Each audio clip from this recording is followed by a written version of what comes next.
다 같이 일어나셔서 하나님께 찬송가 9장 올려드리겠습니다.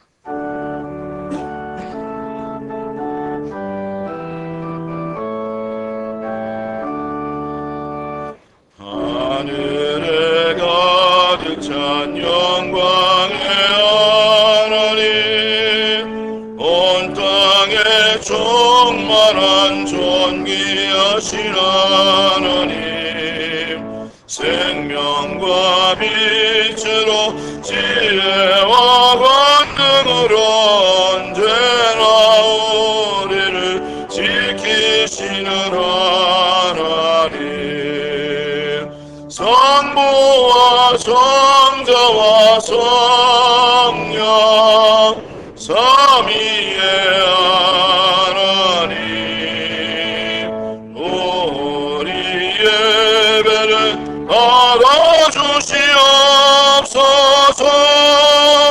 사랑이 넘치는 자비하신 하나님, 은혜가 풍성한 구원의 하나님, 자매의 심령에 평안을 주시옵고 죄악의 허물을 용서하여 주소서. 찬송과 영광과 생명 구원의 하나님, 우리 예배를 받아주시옵소서. 연약한 심령을 굳게 세워주시고 고단한 마음을 지혜롭게 하시고 주의 뜻 받들어 참되게 살아가며 주 말씀 따라서 용감하게 하소서. 지혜와 사랑 은혜의 하나님, 우리 예배를 받아주시옵소서. 주 앞에 나올 때 우리 마음 기쁘고 그 말씀 임대여 새 희망이 솟는다. 고난도 슬픔도 이기게 하오 영원의 이때여 살아가게 하소서. 우리의 사랑과 기쁨 생명의 하나님, 우리 예배를 받아주시옵소서.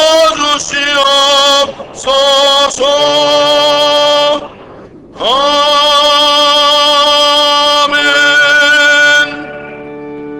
계속해서 임재 찬양 부르시겠습니다.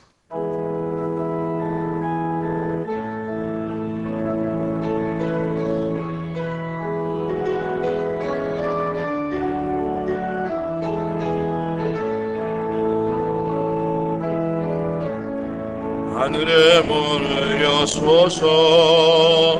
이것을 주목하소서. 주를 향한 노래가 꺼지지 않으니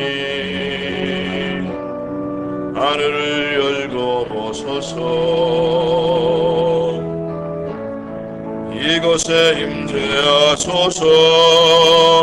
주님을 기다립니다. 기도의 향기가 하늘에 닿으니 주여 임재하여 주소서. 이곳에 오셔서 이곳에 앉으소서. 이곳에서 드리는 예배를 받으소서. 주님의 이름만이 오직 주의 이름만 이곳에 있습니다. 이곳에 오셔서 이곳에 앉으소서. 이곳에서 드리는 예배를 받으소서. 주님의 이름만이 오직 주의 이름만 이곳에 있습니다.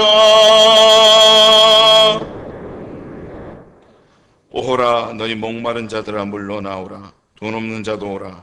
너희는 와서 사 먹되 돈 없이 값 없이 와서 포도주와 젖을 사라. 너희가 어찌하여 양식이 아닌 것을 위하여 은을 달아주며 배부르게 하지 못할 것을 위하여 수고하느냐. 내게 듣고 들을지어다. 그리하면 너희가 좋은 것을 먹을 것이며 너희 자신들이 기름진 것으로 즐거움을 얻으리라. 아멘.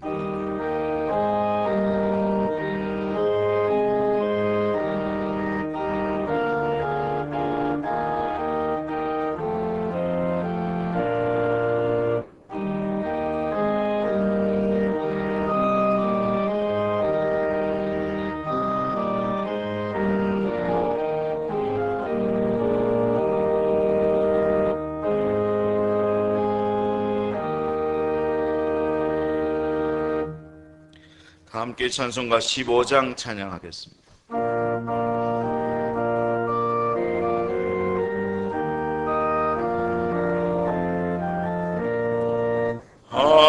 하나님의 크신 사랑 하늘에서 내리사 우리 맘에 항상 계셔 온전하게 하소서.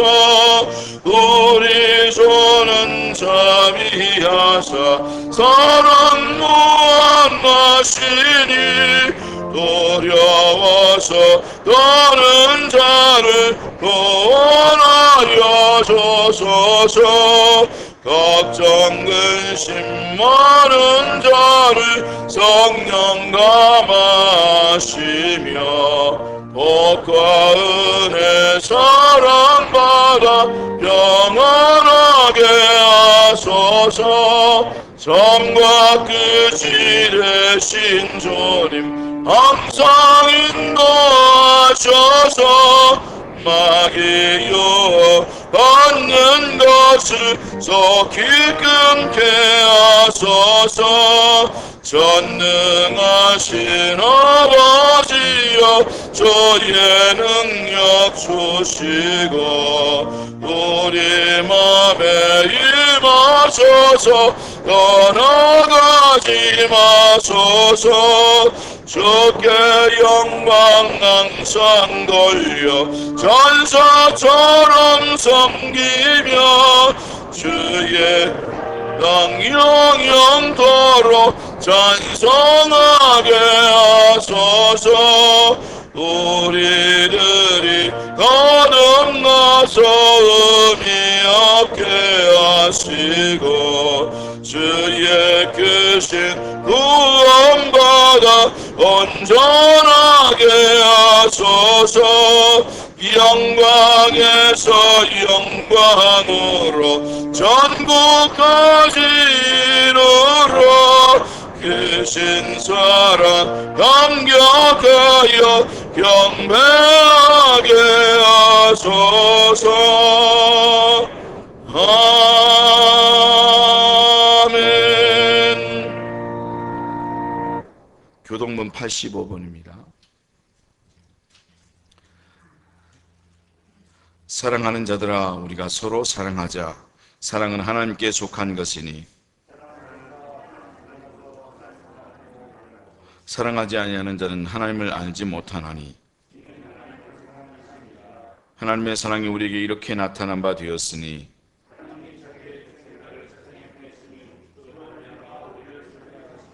사랑은 여기 있으니 우리가 하나님을 사랑한 것이 아니요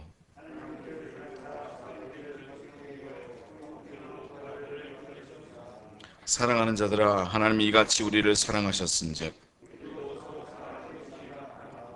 어느 때나 하나님을 본 사람이 없으되 만일 우리가 서로 사랑하면 우리 안에 거하시고 그 사랑이 우리 안에 온전히 이루어지느니라. 아멘. 다 함께 신앙 고백 드리겠습니다.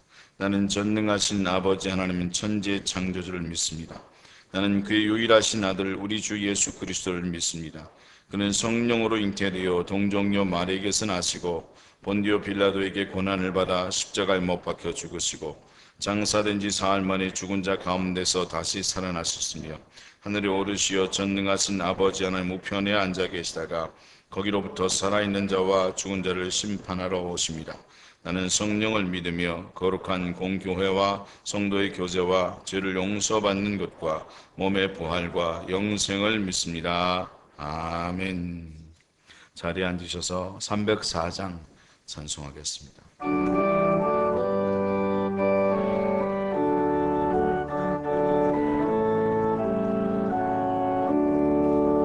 그 크신 하나님의 사랑 말로 다 영영 못하네.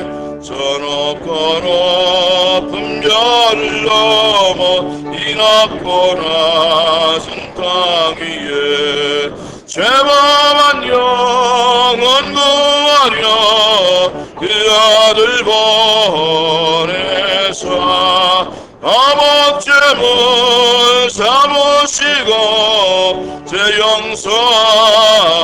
용서하셨네. 하나님 크신 사랑은 증량 담아 가네. 영원히 변치 않는 사랑 성도여 찬양하세. 괴로운 시절 지나가고 땅 위에 영화세할 때 주 믿지 않던 영혼들은 큰 소리 외쳐울어도 주 믿는 성도들에게 큰 사랑 베푸사. 우리의 죄 사했으니 그네 잊을까. 하나님 크신 사랑은 증량다 못하네. 영원히 변치 않는 사랑 성도여 찬양하세. 하늘을 두루마리 삼고 바다를 먹물 삼아도 한없는 하나님의 사랑 다 기록할 수 없겠네. 하나님의 크신 사랑 그 어찌라쓸까.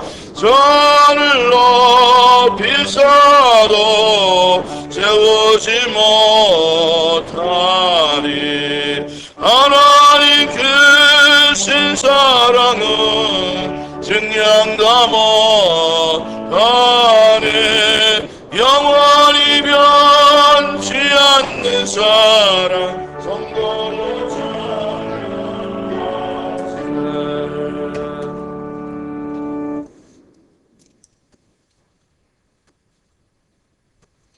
주님, 해가 바뀌고 한 살 더 먹었습니다. 그러나 나이 먹는다고 좋아하던 때는 어릴 적 잠깐을 지나고서는 큰 기억이 없습니다. 이런 심정은 예나 지금이나 매 한 가지인 모양입니다. 코로나로 이 땅의 교회도 저처럼 늙어갑니다. 현실과 꿈을 구분 못한 채 지푸라기도 잡은 심정으로 무엇이든지 하고 싶은데 지금 할 수가 없습니다. 온통 비난이요 난리입니다. 그러나 한편으로는 이렇게라도 예배를 드릴 수 있으면 감사합니다. 몸이 늙었어도 얼마가는 그대로 있는 마음이 사실은 고맙고 또 고맙듯이 지금의 상황마저도 하나님께 감사를 드립니다. 이 땅의 교회가 다시 한번 일어날 수 있도록 회개하게 하시고 성령의 역사가 일어나게 하시고 세상을 향하여 일어나라 외치는 교회의 마음과 행동이 정결하게 되어질수록 축복하여 주시옵소서. 주님, 세상이 무정하다 못해 잔인합니다. 지난 10월 처참한 학대를 당하다 숨진 생후 16개월 입양아 정인이 양부모의 극악무도한 행태는 물론 우리 사회의 복지 시스템과 공권력의 심각한 허점이 고스란히 드러났습니다. 세상이 모르주의에 빠져 나와 내 편은 항상 옳고 정의롭다는 비현실적인 인식이 인간의 소통을 단절시키고 권력이 마상의 세계정신이 우리를 구원할 수 있는 것처럼 떠드는 사이에 언어 타락으로 진실은 축출되고 무능, 무의 리더십, 불량 위선이 세상에서 가히 기만적입니다. 결과는 파탄입니다. 그런 사이 어린이와 노약자, 여성이 학대받고 폭력 앞에 속절없이 쓰러지고 있습니다. 증오심에 사로잡힌 이들의 창끝과도 같고 화살촉과도 같고 날카로운 칼과도 같은 혀가 이웃을 잔인하게 유린합니다. 이웃에게 가해지는 말의 폭력은 통제 불능 사회가 되었습니다. 그러나 주님 예수 그리스도를 기다리는 저희 같은 사람들은 아직 오지 않은 세상을 앞당겨 삽니다. 살다 보니 기다림이 때론 부질없다고 생각할 땐 참으로 힘이 들지만 시온의 빛 성도들은 다시 오실 예수 그리스도를 확실히 믿고 이 시간 기다립니다. 세상이 길들여지지 않는 믿는 사람을 유독 미워하고 고든 사람, 맑은 사람들을 싫어하지만 저희는 거르며 세상의 새벽을 깨우는 그리스도인들입니다. 저희 삶의 하나님의 언약은 충실한 기둥이요 그리스도의 사랑은 우리 삶의 추춧돌입니다. 힘든 세상 우리 마음을 하나님의 사랑과 든든하게 이 시간 붙들어 매료합니다. 세상의 좋은 날을 기다리는 사람이 아니라 새벽을 깨우는 사람 되도록 축복하여 주시옵소서. 세상이 어두우면 등불 하나 밝혀 어둠을 조금 몰아내고 세상이 혼탁하면 맑은 정신으로 세상을 정화하는 그리스도인들 되도록 축복하여 주시옵소서. 혐오의 말들이 오가는 세상이지만 따뜻한 말, 살리는 말, 너는 햇살이었다 산다는 일 고달프고 답답해도 내가 있는 곳 찬란하게 빛나고 내가 가는 길 환하게 밝았다 말씀하시는 그 주님, 지금은 짙은 어둠의 세월이지만 저희가 하나님과 함께 한다면 새벽을 깨우는 용기 있는 그리스도인들 될 것으로 확실히 믿습니다. 오늘의 예배는 감동이 되게 하시고 온라인 예배를 드리는 성도들과 어린이와 학생들, 꿈을 가지고 새로워지는 그리스도인들 되도록 축복하여 주시옵소서. 2021년 한 해가 펼쳐졌습니다. 2021년이 어떻게 살아야 할까로 고민하는 해가 아니라 어떻게 살아왔는가 기억되는 해가 되었으면 합니다. 그러기 위해서 다들 희망의 끈을 놓지 않고 끝끝내 올 한 해를 살아내기를 바라고 또 바라면서 이 겨울바람에도 지지 않고 눈에도 지지 않는 튼튼한 몸으로 서 있는 겨울 나무와 같이 예수 그리스도와 함께 동행하는 삶이 되도록 축복하여 주시옵기를 간절히 원하면서 예수님의 이름으로 기도합니다.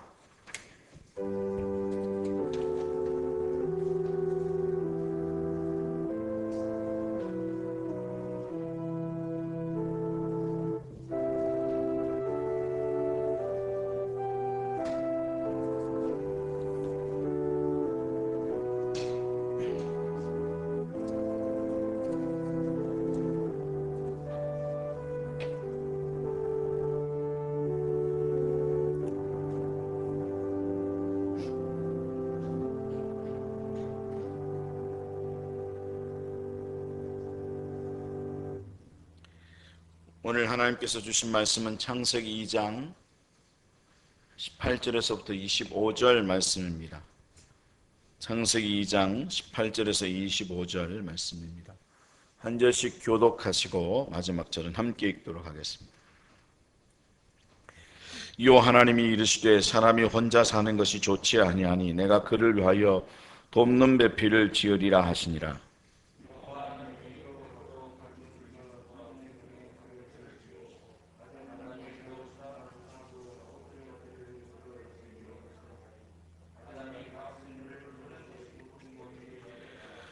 아담이 모든 가축과 공중의 새와 들의 모든 짐승에게 이름을 주니라. 아담이 돕는 배필이 없으므로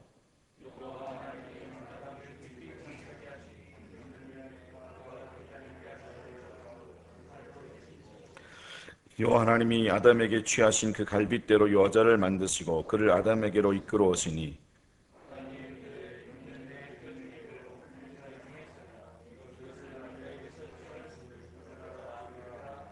이러므로 남자가 부모를 떠나 그의 아내와 합하여 둘이 한 몸을 이룰지로다. 아담과 그의 아내 두 사람이 벌거 벗었으나 부끄러워하지 아니하니라. 아멘.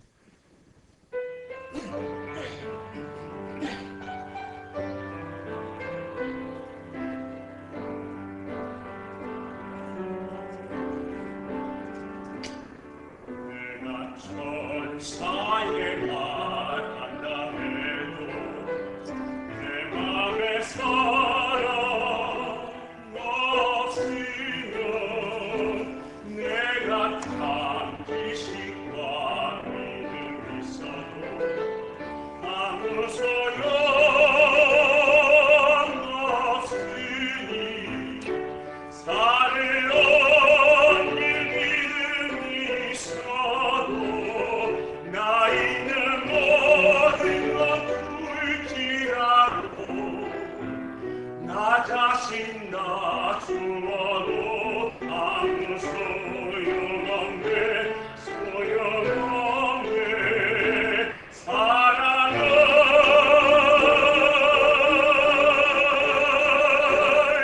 영원하네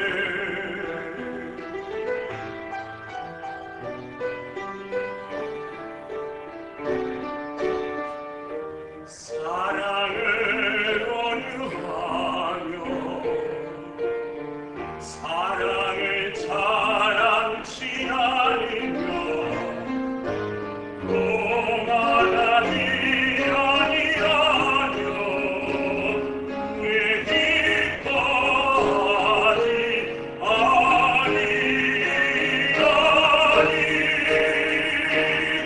내가 천사의 말한다 해도 내 맘에 사랑 없으면 내가 참지식과 믿음 있어도 아무 소용 없으니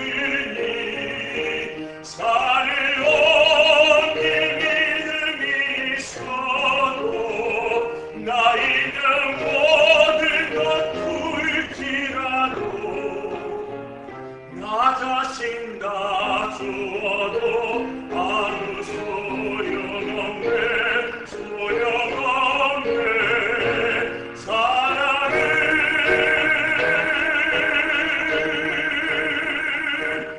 영원하네 영원하네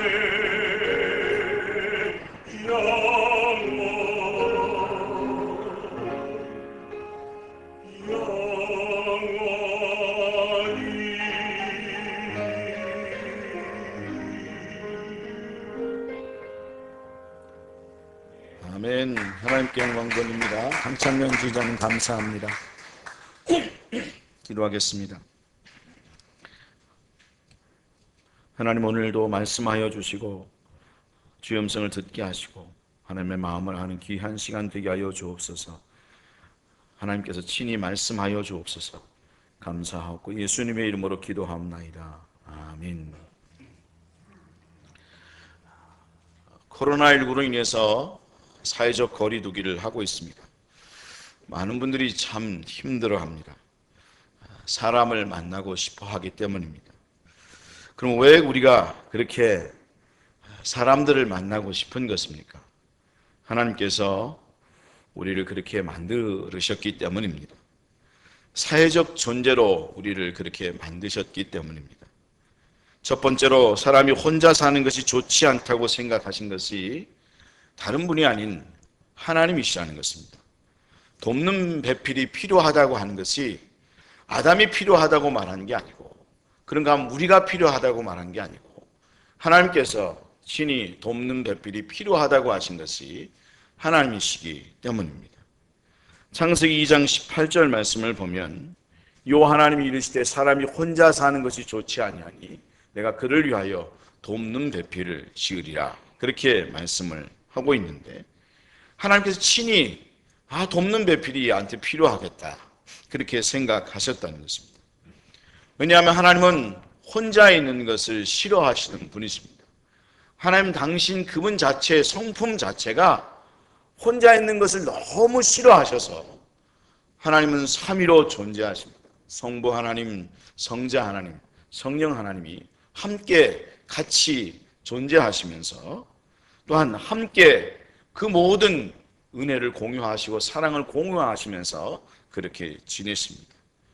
바로 하나님은 인간을 창조하셨는데 하나님께서 인간을 창조하실 때에 바로 그의 성품을 닮은, 그의 모양과 성품을 닮은 그런 사람을 만드셨다라고 하는 거죠. 여러분, 우리가 누구의 성품을 닮아서 만들고 창조되었습니까? 여러분, 사단이요? 아니면 사자의 성품을요? 아니요, 우리는 하나님의 성품을 하나님으로부터 받아서 창조된 그런 사람이다 라고 하는 거죠.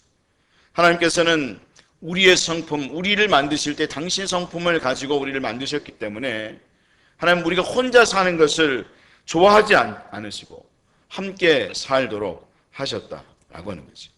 그렇기 때문에 우리는 함께 살고 싶어하고 그리고 혼자 있기를 싫어하는 것이 우리의 성품이고 원래 건강한 마음이라는 것은 바로 그런 것이다 라고 하는 거죠.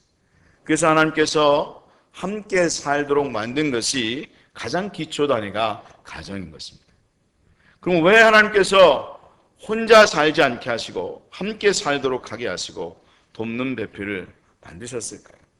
우린 그것을 알아야, 그 목적을 알아야 제대로 그런 삶을 살아갈 수 있는 믿음의 사람이 될 수 있는데, 그 하나님께서 그렇게 만든 목적이 두 번째로, 그것은 하나님과 같은 자들을 만드셔서 이 땅에 그 하나님과 같은 자들이 가득하게 하시는 가운데 바로 하나님의 나라를 이루고 또한 그 가운데서 하나님을 찬양하고 하나님께 영광 돌리는 자들이 되기를 원하셔서 그렇게 하신 것이다 라고 하는 거죠.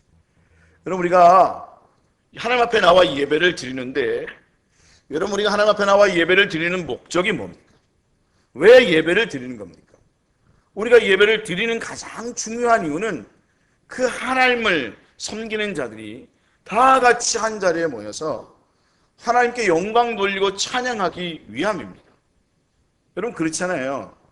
우리는 이미 하나님과 비대면 예배를 드려요. 여러분, 하나님 지금 보고 예배 드리는 분 있어요?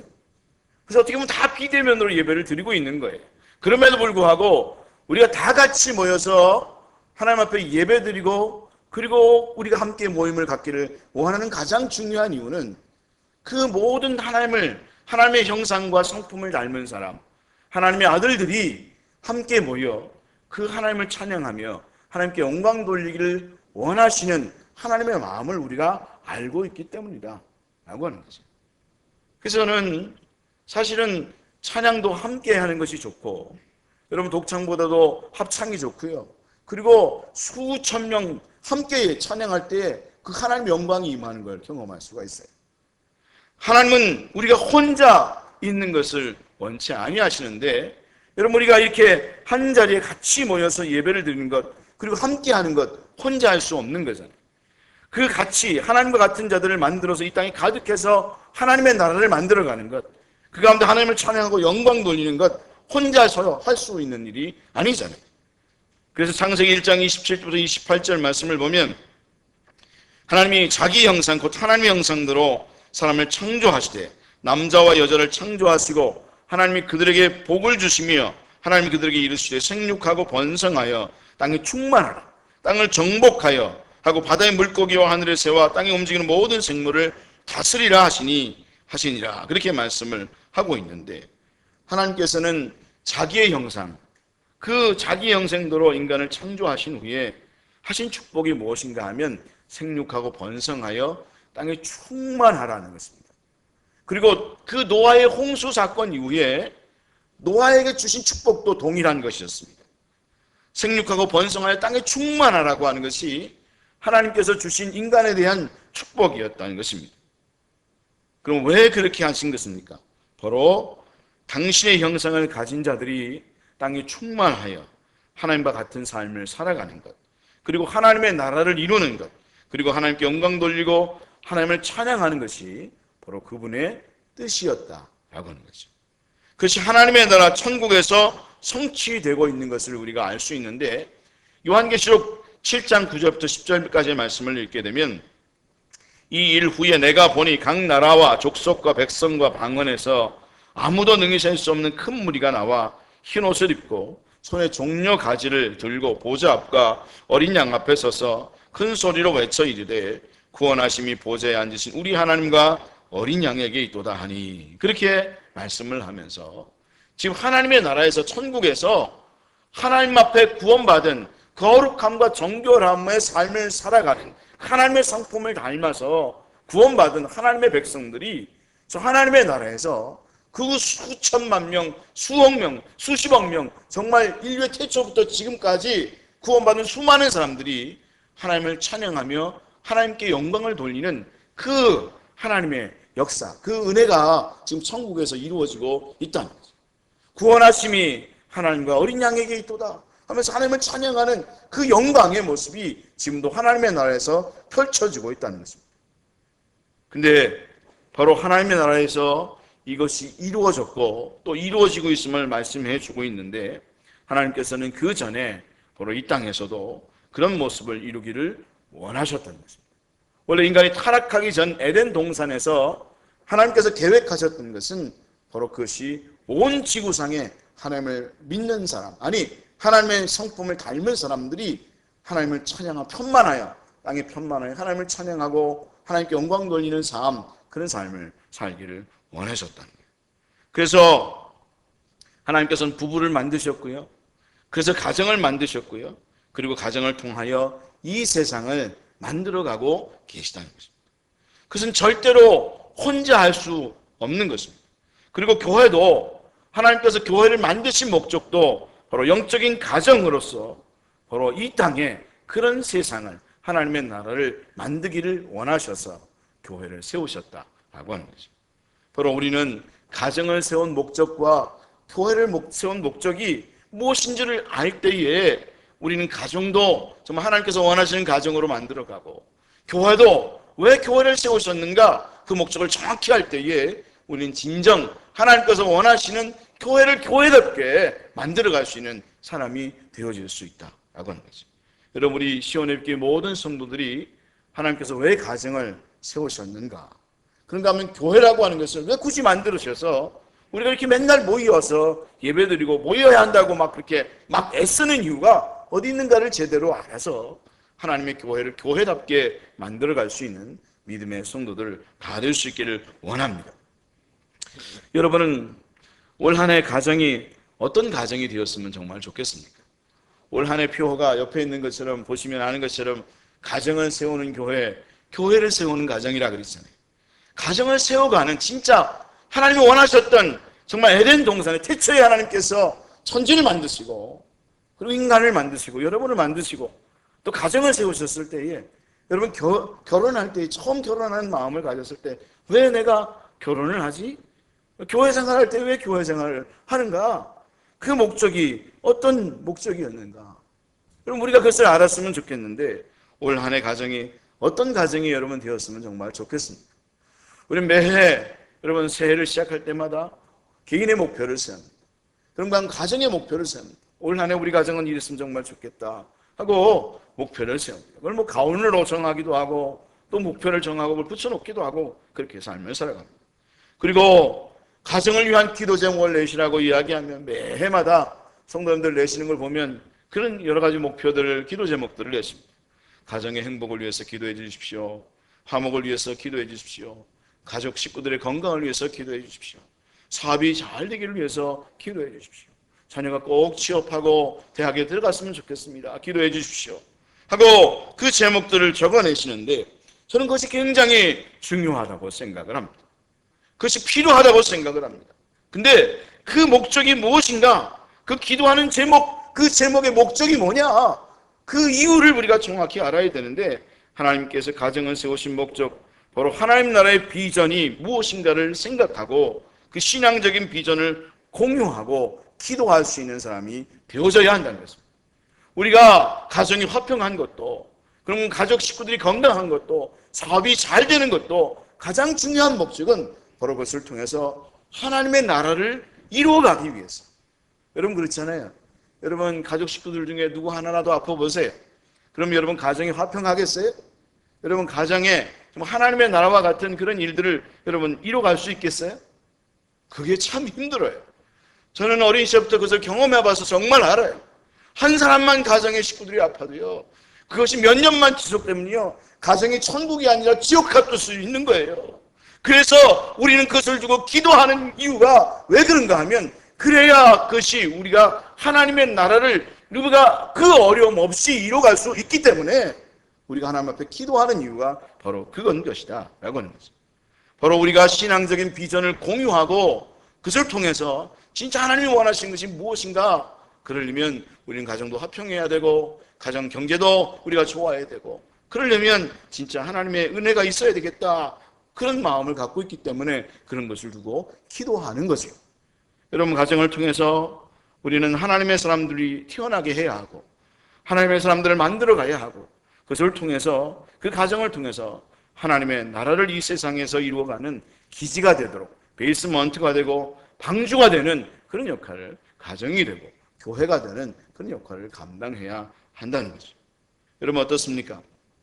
진짜 여러분의 가정이 여러분 그러합니까? 여러분 현재의 가정이 정말 그러하신가 하는 거죠. 근데 많은 가정들이 그러하지 못합니다. 예수 믿는 가정들이 그러하지 못합니다. 아니, 안 믿는 사람들뿐만 아니라 예수 믿는 가정들조차 그러하지 못함을 봅니다. 아니, 목회자 가정조차 그러하지 못한 것을 보게 됩니다. 얼마 전 일어난 아동학대 치사의 주범이 목회자의 자녀들이었습니다. 그것 보면서 아마 저도 그렇고 여러분도 마음이 너무나 아팠을 것입니다. 어떻게 이런 일이 세상에 벌어질 수 있을까? 근데 그것도 그냥 안 믿는 사람의 가정도 아닌, 그냥 일반 평신도의 가정이 아닌 목회자의 자녀들이 그런 일을 벌일 수 있을까? 그런 생각을 할 수 있을지 모르겠지만, 여러분 우리의 가정도 그렇지 말라는 법이 없다는 겁니다. 저의 가정조차 그렇지 말라는 법이 없다는 것입니다. 왜 그런가 하면, 사실 우리는 하나님의 그 뜻을 제대로 알지 못하면 우리는 하나님의 말씀을 가지고도 제대로 된 그 신앙교육을 시키지 못할 수 있기 때문이다 라고 하는 거죠. 여러분 그렇지 않습니까? 우리는 진짜 하나님의 말씀대로 그 하나님의 복음, 그 영원한 복음을 가지고 있는 그 복음대로 진짜 가정과 교회와 직장과 일터와 이 세상을 만들어가고자 하는 그런 마음을 갖고 있는 것. 여러분 그래서 우리는 다시금 말씀대로 교회를 세우는 것뿐만 아니라, 교회를 세우는 것뿐만 아니라 가정을 진짜 제대로 세워가는 그런 믿음의 사람들이 되어져야 하겠다.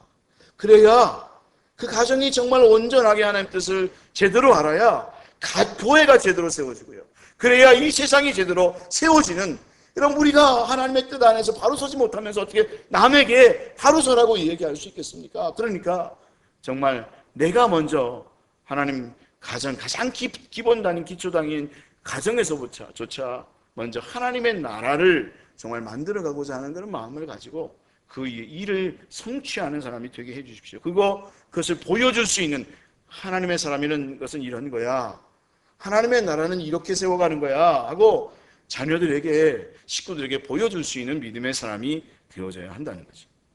그럼 왜 우리가 그렇게 해야 하는 것입니까? 바로 가정이 바로 세워져야 이 세상이 바로 세워져야 한다고 말씀을 드렸는데요, 하나님의 나라를 이루도록 해야 하는데 사단이 그것을 하지 못하도록 끊임없이 방해하기 때문입니다. 사단이 가정을 여러분 그냥 내버려 둘까요? 사단은 가정을 그냥 내버려 두지 않습니다. 어떻게 하면 그것을 망가뜨릴까, 파괴할까. 가장 최초의 가정이었던 아담과 이브의, 하와의 가정이 그 사단의 그 공략에 넘어져 버렸습니다. 그러면 그 사단의 역사가 그때만 있을까요? 아니요. 지금도 끊임없이 사단은 우리의 가정과 우리 교회를 통해서, 우리를 넘어뜨림을 통해서 하나님의 나라를 망가뜨립니다. 왜? 가정만 망가지면 교회는 망가질 수밖에 없기 때문에. 가정만 망가지면 이 세상이 망가지고요, 교회가 망가지면 이 세상 여러분 열심히 전도할 의학을 그냥 싸우는 교회는요 10년이 가도 20년이 가도 30년이 가도 부흥할 수가 없어요. 제가 이전에 신대원에서 목회 그 실습이라는 걸 배웠을 때 그때 가르쳤던 분이 여러 유명한 목사님이 그걸 가르쳤는데 그때 소망교회 곽선희 목사님이 강의를 하면서 교회를 부흥시키지 않으려면 딱 한 가지 방법이 있어. 그래서 하는 말이 좀 평안도 사투리, 이북 사투리 섞잖아요. 교회가 싸우게 하면 돼. 사단은요, 어떻게 하면 가정을 깨뜨릴까? 왜? 가정만 깨뜨리면, 서로 마음만 불화하게 하면 하나님의 나라는 그냥 끝장내버릴 수 있거든요. 왜? 하나님께서 바로 가정을 통해서 교회를 세우고 가정을 통해서 이 세상을 세우도록 하나님께서 설계해 놓으셨기 때문에. 혹여 여러분의 가정은 진정 평화롭고 화평합니까? 하나님의 나라를 경험하고 있습니다. 겉은 행복한 척 하는데 속은 썩어 문드러져 있는 가정은 없는가? 때로는 행복한 가정인 것처럼 행동하는 가정이 있는가 하면 사실은 보면 그러긴 하지만 행복한 척 하지만 여러분 장로님 가정, 목회자 가정도 그렇지 못한 경우들이 많이 있음을 봅니다. 여러분 감리교의 창시자 웨슬리라고 하는 그분 아시잖아요. 그분의 아내가 그 세계 3대 악처 중에 한 사람이었어요. 여러분 3대 악처 하면 누구 들어가는지 아시죠? 소크라테스의 아내, 그 다음에 링컨의 아내, 그리고 한 분이 바로 이 웨슬리 아내. 웨슬리가 얼마나 나쁜 여자였는지 모릅니다. 그래가지고 웨슬리가 얼마나 사역을 하는데 힘들었는지 모릅니다. 어느 날은 존 행이라고 하는 같이 전도하는 사역자가 방문을 열고 딱 들어갔더니 그 웨슬리의 머리채를 잡고 아내가 휘두르고 있었대요. 근데 웨슬리는 다행히 그것을 넘어서는 영성이 있었기 때문에 그것을 이기고 세계를 구원하는 그런 역할을 감당했지만 사실 많은 그리스도인들이 가정이 깨어지면 그것을 넘어서지 못하고 그리고 주저앉아 버리고 오히려 지옥이 돼서 삶을 살아가는 사람들이 많이 있다는 거죠. 어떤 연예인의 아내가 그런 이야기를 했습니다. 속은 진짜 썩어 문드러져 가고 있는데 행복한 것 같이 행동해야 되는 것 때문에 그런 프레임에 갇혀서 난 죽어가고 있었다고. 그리고는 이제서야 솔직하게 고백하면서 내 가정은 행복하지 않았다고, 나는 치료받아야 되는 사람이라고 하는 가운데 오히려 행복해지는 그런 결과를 가지게 됐다고 말하고 있는데, 우리는 그래서 오늘 이 시간 솔직하게 하나님 앞에 우리의 모습을 내어놓고 나의 가정은 정말 어떠한가, 나의 신앙은 어떠한가, 하나님 우리를 회복시켜 주십시오. 나의 신앙을 회복시켜 주시고 나의 가정을 회복시켜 주시고 나의 교회를 회복시켜 주시는 은혜를 허락하여 주시라고 기도할 수 있는 믿음의 사람이 되어야 하는 것입니다. 여러분, 우리 교회 안에서도요, 행복한 척 하시지요. 겉으로는 막 그 얼굴을 그냥 거짓된 얼굴을 웃으면서 하지만 속은 썩어 문드러져 가고 있는 성도가 얼마나 많은지 몰라요. 제가 전에 있던 교회에서도 어떤 남자 집사님 전화해가지고 울면서 저한테 그러는 거예요. 목사님, 제가 얼마나 고통스러운지 아세요? 그러길래 왜요? 그랬더니 제가 아내한테 맨날 두들겨 맞아요 그러더라고요. 요즘은요, 아내만 두들겨 맞는 게 아니라요, 남편도 두들겨 맞아요. 진짜 가정이 행복한 가정이 없어요. 예수 믿는데 왜 그런지 모르겠어요. 왜 그런가 하면 사단이 지금도 끊임없이 우리를 넘어뜨리려고 하고 그리고 우리를 사랑하지 못하게 하기 때문이라는 거예요. 왜냐하면 그렇게 해야 하나님의 나라를 이 땅에서 이루지 못하기 때문이다 라고 하는 거죠. 그러면 우리가 어떻게 하면 그것을 회복할 수 있을까? 그렇게 만드는 사단의 방법이 있는데 우리가 그것을 제대로 알면 우리가 그것을 이기고 승리할 수 있는데, 사단이 사용하는 방법이 무엇인가 하면 내가 이 집과 이 교회의 주인이고 상대방은 나에게 종속되어 있는 존재이다, 그리고 평등하지 않다라는 생각을 가지게 만드는 것입니다. 너와 나는 평등하지 않다. 다들 속으로 생각하기를 내가 주인이고 너희들은 나를 따라야 된다고 생각하고 상대방을 종속시키려고 하는 생각이 있다는 것입니다. 그러면 그런 순간 가정은 깨어지게 됩니다. 모든 공동체는 깨어질 수밖에 없다는 것입니다. 가정뿐만 아니라 교회도 그러합니다. 그래서 절대로 우리는 누구를 종속시키려고 하면 안 된다는 것입니다. 그런 가정과 교회와 직장은 행복할 수가 없습니다. 여러분, 그렇지요? 회사의 사장님도 하나님의 일을 맡아서 수고하는 일꾼이지 그를 종처럼 부리는 존재가 아닙니다. 우리의 주인은 하나님이시고요, 우리는 다 똑같이 대등한 존재라고 하는 생각을 가져야 합니다. 도와주는 존재라고 하는 그 사실을 생각해야 합니다.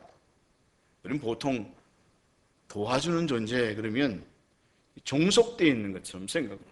왜냐하면 사단에 의해서 지배받고 있기 때문에, 그렇게 길들여져 왔기 때문에. 하지만 돕는다는 것은 여러분 착각하면 안 돼요. 종속되어 있는 게 아닙니다. 오히려 대등해야 진짜로 도울 수 있는 겁니다. 진짜 오히려 더 능력이 있고 더 대단한 사람이 도울 수 있는 겁니다. 근데 우리는 착각하면서 도와주는 존재 그러면 내가 너한테 뭐 종속돼 있어? 이런 생각을 하고요. 여자분들도 요즘 보면 막 도와주는 얘기 하지 말라고, 도와준다는 얘기 하지 말라고, 대등한데 왜 도와준다는 얘기를 하냐고. 아니요, 원래 성경은요, 도와준다는 의미가 대등하다는 의미를 갖고 있어요. 예수님께서 네 번째로 이 땅에 오셔서 회복하신 것이 바로 하나님이 우리의 가정의 주인이시고 우리는 다 똑같이 대등한 존재임이라는 사실을 깨닫게 하시고 회복하게 하기 위해서 예수님께서 이 땅에 오셨다는 거예요. 바로 이것을 회복시키시기 위해서 이 땅에 오셨다는 사실을 우리가 알아야 합니다. 그럼 오늘의 말씀을 읽게 되면 원래 에덴 동산에서 부부와 가정과 공동체는 바로 그런 곳이었다는 사실을 알게 됩니다. 내가 그를 위하여, 오늘 말씀을 보면 돕는 배필을 지으리라 그렇게 말씀을 하셨는데, 여기 원어에 돕는다는 의미는 원래 대등하다는 의미를 갖고 있습니다. 대등하고 돕는 배필이라는 뜻을 갖고 있습니다. 근데 이게 성경을 번역할 때 대등하다는 의미를 빼보고 돕는 배필이라는 말만 번역하고 나니까 이게 돕는 의미가 아니라 종속적인 개념처럼 착각하는데, 여기 원래 이 돕는다는 이 원어는 대등하다는 의미를 갖고 있는 것입니다. 그래서 우리가 분명히 보여주는 말씀이 오늘 말씀에 기록되어 있는데, 이 말씀을 이렇게 잘 우리가 묵상하다 보면 깨닫게 돼요. 이 10절 말씀을 읽게 되면, 이오 하나님이 흙으로 각종 들짐승과 공중의 각종 새를 지으시고 아담이 무엇이라고 부르나 보시려고 그것들을 그들에게 이끌어 가시니 아담이 각 생물을 부르는 것이 곧 그 이름이 되었더라. 그렇게 말씀을 하고 있는데, 여기 말씀을 보면 왜 아담을 이끌어 가셨습니까? 뭘 보기 위해서 이끌어 가셨다 그랬습니까? 돕는 배필을 보시려고 그렇게 이끌어 가셨잖아요. 돕는 배필. 그 아담이 외로운 것을 보았어요. 하나님이 사람은 혼자 있으면 안 되겠다 생각해서 데리고 갔어요. 그리고 그 많은 동물 중에서 내가 돕는 배필, 아내를 만들어야 되겠다. 그래서 그 동물 중에서 배필을 점지해 주려고, 짝지어 주려고 하나님께서 아담을 데리고 갔다는 거예요. 그런데 오늘 말씀을 보면 돕는 배필이 없었다는 거예요. 여기 말씀을 보면 돕는 배필이 없으므로 그랬잖아요. 짐승들 중에는 돕는 배필이 없었다는 거예요. 그럼 왜 없었을까요? 왜 돕는 배필이 없었을까요? 대등하고 서로 도와줄 수 있는 존재가 없었다는 거예요. 그 많은 동물들은 종속적인 관계였다는 거예요. 왜 그것을 알 수 있는가 하면 아담이 동물들을 데려오니까 이름을 지어주기 시작했어요. 사자, 원숭이, 여우, 토끼, 바퀴벌레, 이름을 지어줬다는 거예요. 여러분, 이름을 지어준다는 것은 어떤 의미를 갖고 있다고 전에 말씀드렸습니까? 이름을 짓는 사람이 저주를 받는 사람을 지배한다, 종속관계를 의미한다는 거예요. 바로 동물 중에는 대등한 관계가 없었다는 거예요. 저는 이 말씀을 보면서 다행이다 그런 생각을 하게 됩니다.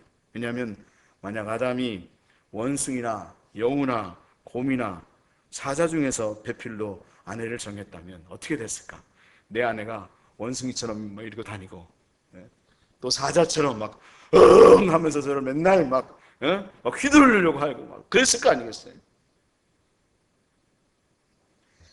여러분, 그 심리학 심리학적인 질문하는 그런 거에 보면 그런 거 있습니다. 그림 한번 올려주시겠어요? 여기 그림 보면 뭐 원숭이 그림도 있고, 뭐 여우 그림도 있고, 곰 그림도 있고, 뭐 사자 그림도 있고 하면 첫 번째는 어떤 걸 정하겠습니까? 두 번째는 어떤 걸 정하겠습니까? 막 이런 거 있거든요. 근데 만약 아내가 원숭이였다면 어떻게 됐을까요? 원숭이랑 같이 산다. 생각만 해도 끔찍하시겠죠? 내 남편이 사자다 그러면 어떻게 되겠습니까? 맨날 사자처럼 막 으르렁대고 막 함부로 하고 막 그러면 어떻게 되겠습니까? 정말 가정이 엉망진창이 될 거 아니겠어요? 상상도 하기 싫은 그런 일들이 여러분 이루어지지 않겠어요? 하나님께서는 그것을 원하시지 않으셔서, 그리고 아담도 보니까 내가 이 동물들 중에서는 그런 존재가 하나도 없어요. 그러니까 다른 존재를 지어줬으면 좋겠어요. 그렇게 생각했을 때 하나님께서는 갈비뼈로 여자를 만드셨다는 거죠.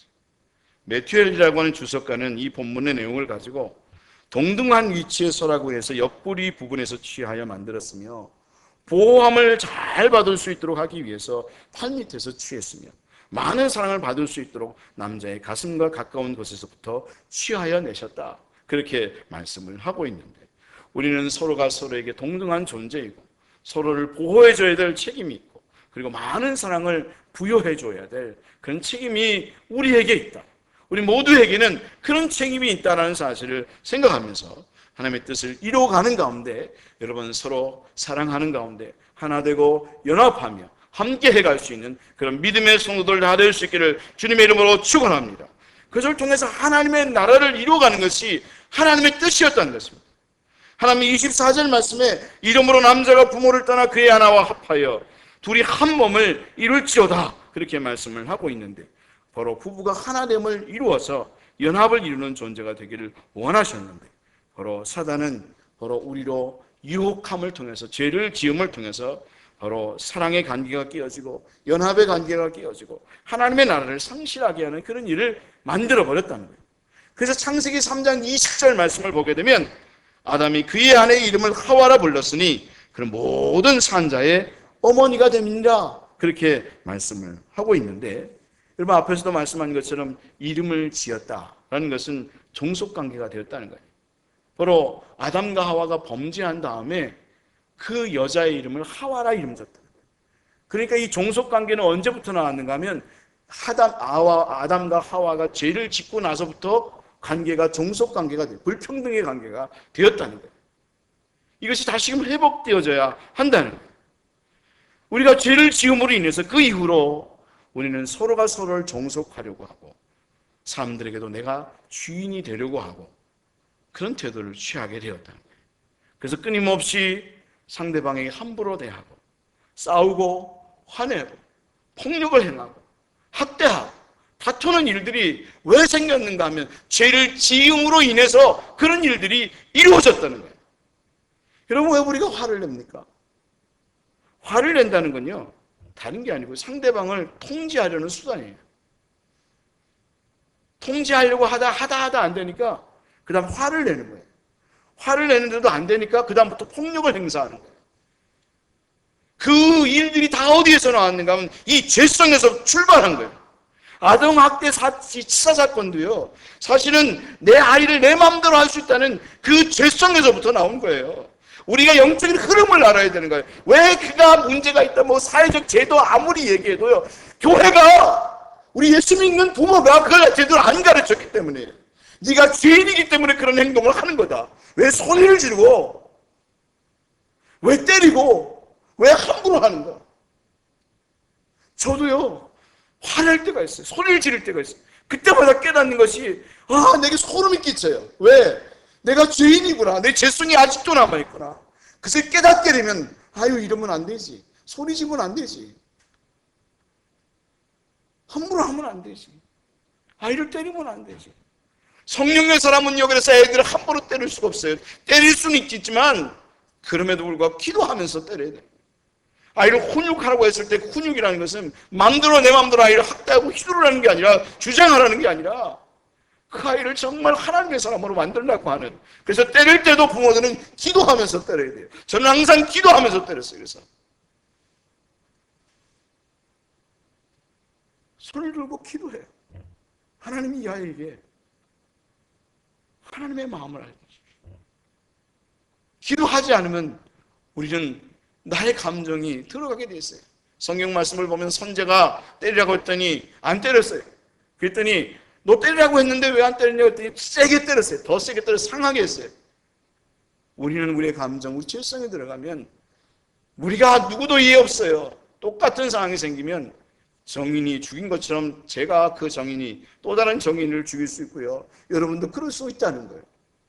그래서 우리는 하나님 앞에서 그 복음을 깨달아야 돼요. 아, 복음이 들어오면 예수님께서 십자가에 달려 죽으셨는데 하나님께서 예수를 보내신 이유도 바로 거기 있는 거예요. 영원한 복음인 사랑을 깨닫게 하기 위함이에요. 바로 우리는 종속적인 관계가 아니라 대등한 관계고 하나님이 주인이고 우리는 서로 대등한 가운데 돕고 사랑하는 사람이 되어야 한다. 사랑하는 법을 배우게 하기 위해서 예수님을 이 땅에 보내주셨다. 오늘 목사님이 천국에 갔다 돌아왔는데 계속해서 천국에 들어가는 사람에게 예수님께서 물어보셨다는 거예요. 뭘 물어봤는가 하면 너 사랑하는 법을 배우고 왔느냐. 들어가는 사람마다 계속해서 물어보는 게 너 사랑하는 법을 배우고 왔느냐. 너 사랑하는 법을 배우고 왔느냐. 왜 예수님께서 그것을 물어보셨을까요? 하나님의 나라는 사랑의 나라이기 때문에. 바울도 그랬잖아요. 믿음, 소망, 사랑 이 세 가지는 영원히 있을 것인데 그 중에 제일은 사랑이라고. 사랑으로 다스리는 나라가 하나님의 나라인 거거든요. 근데 그런 경우를 봅니다. 목사인데 장로인데 상대방에게 갑질하는 모습을 봅니다. 뉴스에서 그런 일들이 얼마나 많이 나옵니까? 왜 그런 것입니까?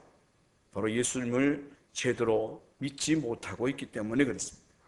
사랑하는 법을 배우지 못했기 때문에 그렇습니다. 로마서 12장부터 16장까지는 끊임없이 사랑하는 법에 대해서 가르쳐주고 있습니다. 아니 성경 전체가 가르쳐주는 것은 바로 어떻게 하면 그 하나님의 사랑을 우리의 삶 속에서 공유하고 이것을 또한 어떻게 이 세상에서 만들어갈 것인가. 그 가장 기초 단위가 가정이라는 거예요. 그리고 예수님께서는 바로 그것을 우리에게 보여주시기 위해서 이 땅에 오셨다는 것입니다. 사랑하는 것은 이런 거야. 이렇게 하는 게 사랑하는 거야 하고 예수님께서 친히 사랑하는 법을 보여주셨다는 것입니다. 그래서 우리는 하나님의 은혜를 받은 사람들은 부모는 목사는 장로님들은 권사님들은 그 사랑하는 법을 성도들에게 가르쳐주고 보여줘야 합니다. 자녀들에게 보여줘야 합니다. 왜? 봐야 우리는 그것을 깨달아서 행할 수 있기 때문에. 여러분의 책임이 그것이 여러분의 책임이 여러분에게 있는 것입니다. 가정의 책임이 부모에게 있는 것입니다. 그런가 하면 장로님들 목사들에게 있는 것입니다. 그런가 하면 학교나 기관이라면 그걸 가르치는 원장에게 교사에게 그 책임이 있는 것입니다. 그것이 우리의 사명인 것입니다. 우리 그 일을 해나가야 하는 것입니다. 복음이 들어가면 그런 역사가 나타나기 때문에 그렇습니다. 여러분 우리가 하나님의 은혜를 제대로 받았다면 여러분 우리가 말씀을 깊이 묵상하면서 어떻게 사랑하지? 어떻게 예수님께서 우리에게 사랑을 보이셨지? 나도 그렇게 행해야 되겠구나 하면서 진정 사랑의 사람으로 그 역할을 잘 감당하며 여러분 가정을 세워가고 교회를 세워가는 하나님의 사람들이 될 수 있기를 원합니다. 여러분 그렇게 되면요 여러분 가정이 여러분 애들이 집에 들어오라고 하지 않아도 들어옵니다. 교회도요 정말 하나님의 역사가 나타나면 교회 전도해야지요. 그러나 안 해도 막 성도들이 몰려옵니다. 왜? 막 교회 소문이 나거든요. 저는 예전에 그런 교회를 봤습니다. 제가 예전에 초등학교 다녔던 교회는요 갑자기 2, 3년 만에 막 1000명으로 모여요. 150명의 교회가 막 1000명으로 막 전도사들도 막 성도들이 막 떼같이 몰려오는 거예요. 그 교회가 너무 좋으니까.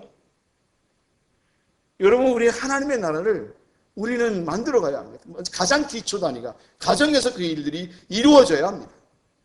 저는 우리 교회에서 그런 전화들이 들려오지 않았으면 좋겠습니다. 목사님 제 아내가 제 남편이 목사님 앞에서 그렇게 하지만 집에서는 그렇게 안 해요. 이런 얘기 안 들려왔으면 좋겠어요. 여러분 저는 예수님께서 이 땅에 오지 않았다면 그리고 그분이 십자가에 달려 죽지 않았다면 저는 소망이 없다고 생각을 합니다. 그러나 예수님께서 이 땅에 오셨기 때문에 그리고 주님께서 그 본을 보여주시기 때문에 우리는 소망이 있다고 생각합니다. 주님을 깊이 묵상하면 어떻게 사랑해야겠는지 어떻게 상대방에게 그 사랑을 보여줄 수 있는지를 생각하면서 진정 그런 회복을 경험하는 가정이 될 줄로 믿습니다. 올 한 해는 이거에 집중했으면 좋겠습니다. 진짜 가정을 세우는 교회, 가정이 세워지는 그래서 정말 그것이 가장 작은 단위의 교회가 되는 역사 그 역사가 우리 시온예비 교회에 있기를 주님의 이름으로 축원합니다. 기도하겠습니다. 하나님 하나님의 나라가 가정에 임하게 하여 주옵소서. 우리 가정에 진정 임하게 하여 주옵소서. 그러기 위해서 예수님을 깊이 묵상하게 하시고 예수님을 통하여 베풀어 주신 그 사랑이 어떠한지를 배워 알 수 있는 그 사랑의 법을 배우는 저희들 다 되게 하여 주옵소서. 감사하옵고 예수님의 이름으로 기도하옵나이다. 아멘. 찬송가 205장 부르시면서 준비하신 헌금 드리겠습니다.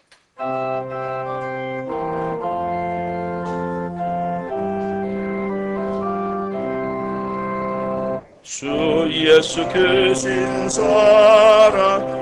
말해주시오. 나 항상 듣던 말씀 또 들려주시오. 저배지 않는 천국 주 예수 계신 것 나 밝히 알아듣게 또 들려주시오. 나 항상 듣던 말씀 나 항상 듣던 말씀 주 예수 크신 사랑 또 들려주시오. 아침에 있을 밤을 사라짐같이 내 기억 부족하여 늘 잊기 쉬우니 잊기 쉽게 늘 말해주시오. 날 구속하신 사랑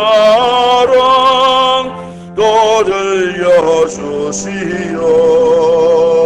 나 항상 듣던 말씀 나 항상 듣던 말씀 주 예수 크신 사랑 또 들려주시오. 주 예수 나를 위해 이 세상 오셔서 은혜 말하여 주시오. 나 같은 사람 위에 주 보혈을 였네. 이 복스러운 말씀 또 들려주시오.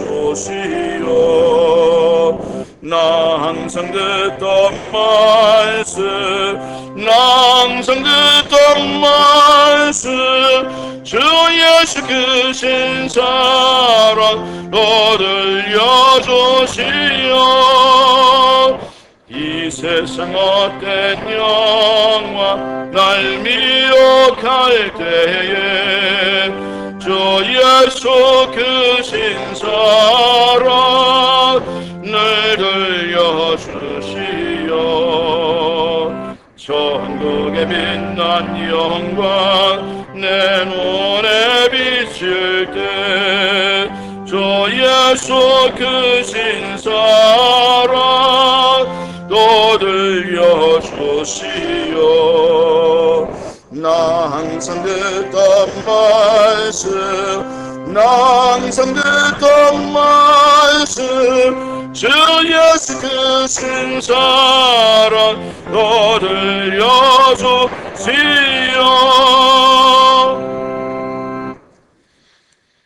임성호 장로님, 이경자 집사님 감사한금 드리셨습니다. 최아인 학생 감사한금 드리셨습니다. 하나님 아버지 감사합니다. 하나님 앞에 11조로 감사로 또 여러 가지 기타 헌금으로 하나님 앞에 헌금하며 재물의 주인이 하나님인 것을 고백하는 모든 이들에게 하나님 정말로 재물로 또한 복 내려 주시옵소서. 아버지 건강케 하시고 먼저 그 영혼이 잘 되게 하시고 지금 건강케 하시고 주님 그 모든 것들이 결국은 하나님의 나라를 이루기 위한 것임을 알아 우리가 그것을 잘 이루어갈 수 있는 저희들 다 되게 하여 주시옵소서. 감사합니다. 당신께 영광 돌리옵고 예수님의 이름으로 기도하옵나이다. 아멘. 교회 소식은 주보를 보시고 오늘 예배는 비대면으로 예배 드립니다. 수요 부흥 예배도 비대면으로 드리고 유튜브 및 홈페이지로 예배를 드리시면 되겠습니다. 주일 오후 예배, 새벽 예배, 금요 기도회는 없습니다. 다음 주일 예배 관련된 부분은 문자로 여러분들에게 또 전해드리겠습니다. 연말 신청해 주시고요. 또 헌금은 온라인으로 하시면 되겠습니다. 1월 성경 암송 계속 외우고 계시죠? 같이 한번 읽겠습니다.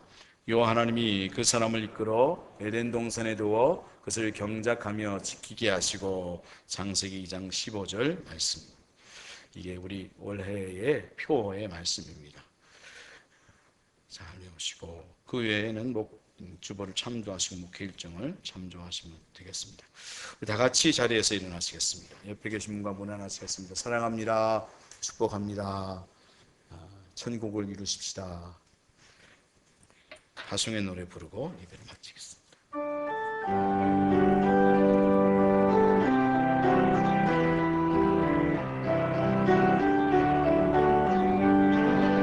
어디에 있든지 무엇을 하든지 당신은 하나님 사랑. 누구와 있든지 무슨 말을 해도 당신은 그리스도인. 당신의 모든 삶은 하나님의 눈 안에 있고 당신의 모든 능력 하나님의 손 안에 있네. 어디에 있든지 무엇을 하든지 당신은 하나님 사랑. 누구와 있든지 무슨 말을 해도 당신은 그리스도인.